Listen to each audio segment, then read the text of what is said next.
ጥበብ አክሱማውያን ጥበብ አክሱማውያን ነው። የሁለገቡ የኪነ ጥበብ ባለሙያ ኪሮስ ኃይለ ሥላሴ የ70 ዓመት ጉዞ።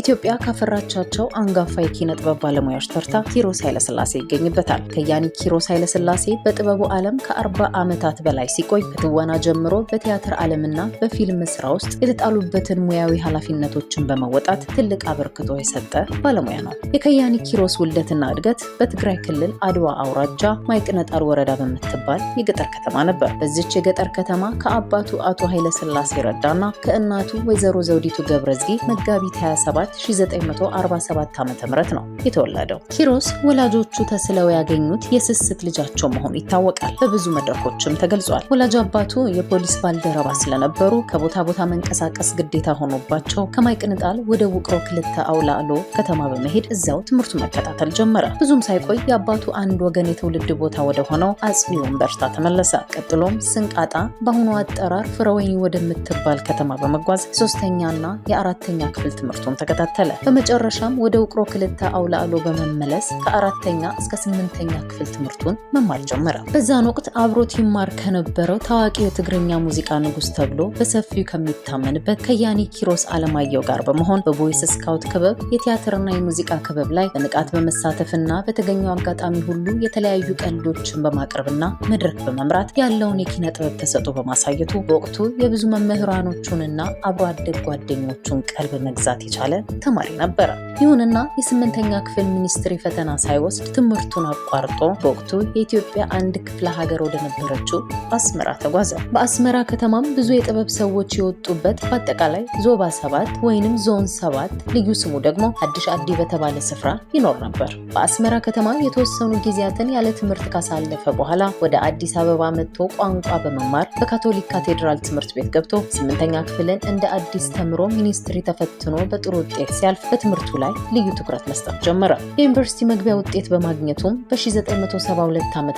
አዲስ አበባ ዩኒቨርሲቲ ገብቶ በ1975 ዓ.ም በቲያትር ጥበባት የመጀመሪያ ዲግሪውን ሊያገኝ ቻለ። የመመረቂያው ጽሑፍም ብዙ የተለፋበት መሆኑን የዚህ ጽሑፍ አሰናጅ መታዘቡን ለመግለጽ እንወዳለን። ኪሮስ ለትምህርት በነበረው ጥማት ተነስቶም አዲስ አበባ በሚገኘው አንጋፋው የሕግ ትምህርት ቤት በመግባት በሕግም የዲፕሎማ ምሩቅ ነው። እስኪ የዚህም ባለሙያ የሥራ ዓለም ባጭሩ እንመልከት። ኪሮስ ኃይለ ሥላሴ ከአዲስ አበባ ዩኒቨርሲቲ ተመርቆ ከወጣ በኋላ በ1976 ዓ.ም ወደ ባህልና ስፖርት ሚኒስቴር ሲመደብ ባህልና ስፖርት ሚኒስቴር ደግሞ ወደ ሀገር ፍቅር ቲያትር ቤት መደበው። በዚያ ስፍራም የመርሃ ግብር አሰናጅ ወይንም የፕሮግራምና የፕሮዳክሽን የመድረክ አርቲስቲክ ማኔጀር በመሆን የሥራውን ዓለም ግማሹን ዕድሜውን በሀገር ፍቅር እንዲያሳልፍ ምክንያት ሆኖታል። ሀገር ፍቅር ይሰራ በነበረበት ጊዜ በተለያዩ ጊዜያት ለወጣት ከያኒያን እድል በመስጠት ያበረታታ እንደነበር ብዙዎች ይመሰክሩለታል። የጥበብ ሰውና ከያኒ ተሻለ ወርቁ በአንድ ወቅት ለመገናኛ ብዙሃን በሰጠው ቃለ መጠይቅም ያኔ በልጅነታችን ቲያትር ይዘን ወደ ተለያዩ ቲያትር ቤቶች ስንሄድ እንኳንስ ሊቀበሉን ከበሩ ይመልሱን ነበር። ኪሮስ ይመራው የነበረው ሀገር ፍቅር ቲያትር ቤት ግን ስራችንን ተቀብለው እንደ ጀማሪ ባለሙያ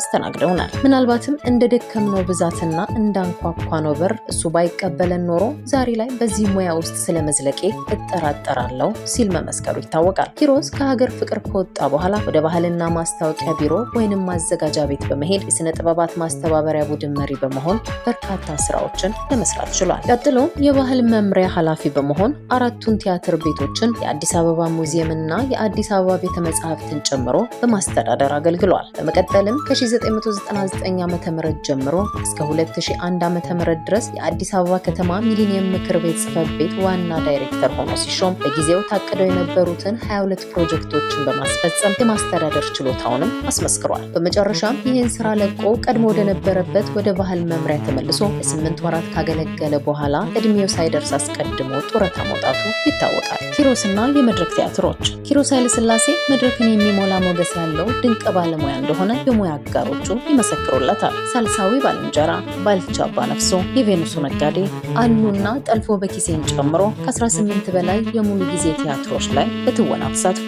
ቴሌቪዥን ድራማዎችን በተመለከተም ገና ያኔ የኢትዮጵያ ቴሌቪዥን ጥቁርና ነጭ ከነበረበት ዘመን አንስቶ እስካሁኑ ቴክኖሎጂ በተራቀቀበት በዚህ ዘመን በርካታ ተከታታይ ድራማዎችንም ሰርቷል። ከነዚህም መካከል ገመና 1 እና 2 እንዲሁም ዳናን ያየ ሰው ኪሮስንና የትወና ብቃቱን አለማሰብ አይችልም። በቋንቋ ችሎታው አጃኢብ የተባለለት ኪሮስ በአማርኛ ብቻ ሳይሆን በትግረኛም ጭምር ሀድጊ፣ እዛ መሬት፣ ጸዋር ልቢ የተሰኙ ተከታታይ ድራማዎች ላይ መተወኑ የብዙዎችን ቀልብ ለመግዛቱ ምክንያት ሆነውታል። ጣውንቶቹና የመንታ እናት ደግሞ በአዘጋጅነት የተሳተፈባቸው ስራዎቹ ናቸው። የፊልም ስራዎቹን ስንመለከት ከ16 በላይ ፊልሞች ላይ በትወና የተሳተፈው ኪሮስ ሰማያዊ ፈረስ፣ ስጋ ያጣው መንፈስና ስላንቺ እንዲሁም በጥላሁን ታፈረ የተጻፈው 15ኛው ደቂቃ ኦፕሬሽን ዘመን የማይሽራቸው የፊልም ስራዎቹ ናቸው። ከያኒ ኪሮስ ተተኪ ባለሙያዎች እንዲፈሩ በመመኘትና በጀማሪ ባለሙያዎች ላይ በነበረው ትልቅ ተስፋ መነሻ ለማበረታታት ሲል ብዙ ጊዜ ያለውን እውቀትና ችሎታ ሳያይ ስለ ገንዘብ ውል ሳይጠይቅ እንዲሁ ስራውን ብቻ ተቀብሎ የሰራቸው በርካታ ስራዎች እንዳሉና ነጭራሹም ሳይከፈለው የቀሩ ስራዎች እንዳሉ በመግለጽ ይህ ደግሞ ለሙያው ስላለው ክብር እንጂ ገንዘብ እንደማያስጨንቀው የሙያ ባልደረባውና ጓደኛው ኩራባቸው ደነቀ በአንድ ወቅት መስክሮለታል። የሬዲዮ ስራዎቹን ስንመለከት የድምፁ ጉልበት ብዙዎችን ይማርካል። ከያኒው ምስል እየከሰተ ማውራትም ሆነ መተወን ተክኖበታል። ከነ መዓዛ ብሩ፣ ተፈሪ አለሙ፣ መንበረ ታደሰና ሌሎች ጋር በመሆን የእሁድ የመዝናኛ ፕሮግራሞች ላይ መጽሐፍት በመተረክ መጣጥፎችን በማንበብ ድራማዎችን በመስራት ኪሮስ የብዙ አድማጮች ትዝታ ሲሆን በሸገር ይተላለፍ የነበረውን የጥበብ መንገድ የተሰኘ ፕሮግራም ከባልደረባው ተስፋዬ ማሞ ጋር በመሆን ያቀርብም ነበር። ኪሮስና መድረክ መምራት አንደበተ ርቱዕና የተረት አባት እያሉ ጓደኞቹ ሲያሞካሹት ደግሞ ይሰማል። ለዚህም ይመስላል የተለያየ ይዘት ያላቸውን ከ166 በላይ የሚሆኑ የመራቸውን መድረኮች መለስ ብለን ስናጤናቸው አንደበተ ርቱዕነቱን የሚያረጋግጡልን መሆናቸው አያጠራጥርም። የድጋፍ ማሰባሰቢያ ሀገራዊ ፕሮጀክቶች፣ የልማት ማህበራት ማሰባሰቢያ ሁነቶች እና ሌሎች ፋይዳ ያላቸው የህዝብ መድረኮች ላይ መድረክ በመምራትም ኪሮስ ኃይለሥላሴ ግንባር ቀደም ተሰላፊ ነው። ሮም ተወስዶ የነበረው የአክሱም ሐውልት ሲመለስ የህዳሴ ግድብና የኢትዮጵያ ብሔር ብሔረሰቦችን አስመልክቶ የመራቸው መድረኮችና እያዋዛ ያስተላለፋቸው መልእክቶች በቀላሉ የሚዘነጉ አይደሉም። ብዙዎቹም እስከ ዛሬ ያስታውሷቸዋል። እስኪ አሁን ደግሞ ከያኒ ኪሮስ ኃይለሥላሴ ለኪነ ጥበብ ስላበረከተው አበርክቶ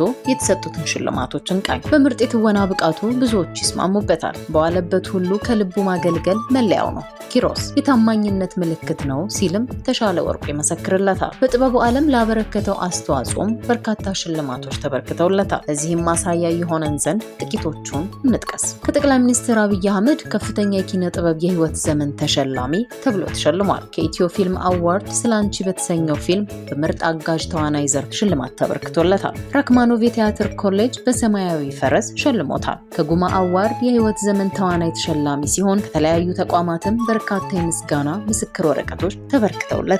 ኪሮስ ኃይለሥላሴ ለማሳረጊያ የትዳር ህይወቱን እንመልከት። ኪሮስ ምርጥ የኪነ ጥበብ ባለሙያ ብቻ ሳይሆን ምርጥ ባልና አባትም እንደሆነ ቤተሰቦቹ ይናገራሉ።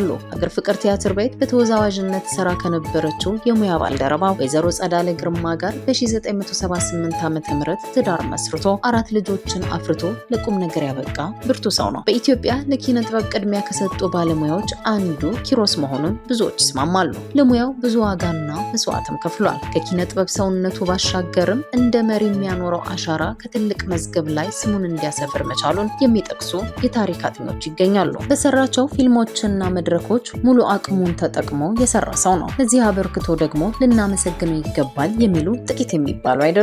አርቲስት ኪሮስ ኃይለሥላሴ በቀጣይ ሳምንት መጋቢት 27 2017 ዓ.ም 70ኛ ዓመቱ ሊሞላ ነው። እንኳን ተወለድክልን፣ እንኳን አደረሰ ለማለት እንወዳለን። የሀገር ፍቅር ቲያትር ሰራተኞችና ባልደረቦችም ለኪያ ለሚያሳዩት ፍቅርና አክብሮት ልናመሰግናቸው እንወዳለን። የሀገር ፍቅር ቲያትር የተመሰረተበትን 90ኛ ዓመት በክረምት በሚዘክርበትና በሚያከብርበት ወቅት ለነ ኪሮስና ሌሎች ባልደረቦቹ እውቅና የሚሰጥበትና ታሪካቸውን በአግባቡ የሚሰንድበት አሰራርና መመሪያ እንደሚያወጣም ተስፋ እናደርጋለን። ጥበብ አክሱማውያን ጥበብ አክሱማውያን ነው።